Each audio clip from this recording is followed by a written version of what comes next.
Joining us with your expertise. I mean, the question for most of us who grew up during Watergate, and I did went through it, we were all aficionados of Watergate, co-conspirator.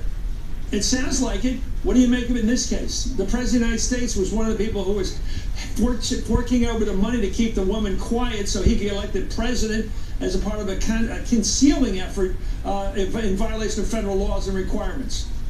So let's be clear, there was no direct identification of Donald Trump today during the plea and in the plea agreement. But let's be obvious. The candidate for federal office. Come on, yeah, exactly. We know that it's Trump. And so Trump is an unnamed co-conspirator right now in the Southern District of New York. We're interested in this because there's this old saying, Chris, right? Money often costs too much. Well, today was a costly day not only for Michael Cohen and for Paul Manafort. And so is Trump. Trump is directly like the center of the spokes of all of this wheel of implication of all of these people, Manafort and Michael Cohen. So we're looking at Donald Trump now, and we want to know what is out there in terms of evidence. Because remember, this system worked, Chris. The raids on Cohen's home, hotel, and office worked. The raids produced evidence. The raids produced evidence that was turned over to the government after the system worked for the benefit of the government, but still protecting Michael Cohen. And so now we know that there's evidence that the Southern District of New York has, but can the president be indicted? Isn't that really what the ultimate question ends up being? Can the Southern District Court bring a RICO charge against the president running a criminal enterprise? You mentioned the phrase.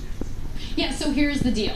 The president, a sitting president of the United States, DOJ guidelines currently say you shouldn't and you won't be indicting the current president of the United States. Doesn't mean he can't be indicted after he sits in office, but the idea, Chris, is that Congress can impeach the president if the acts by the president are bad enough. And so why would a grand jury sitting there indict a president? But I mean, talk about indictment in the court of public opinion. You can't get any more close in terms of a guilt by association than the words that came out of Michael Cohen's mouth today under oath. Well, I asked Amorosa to come on tonight because I've known her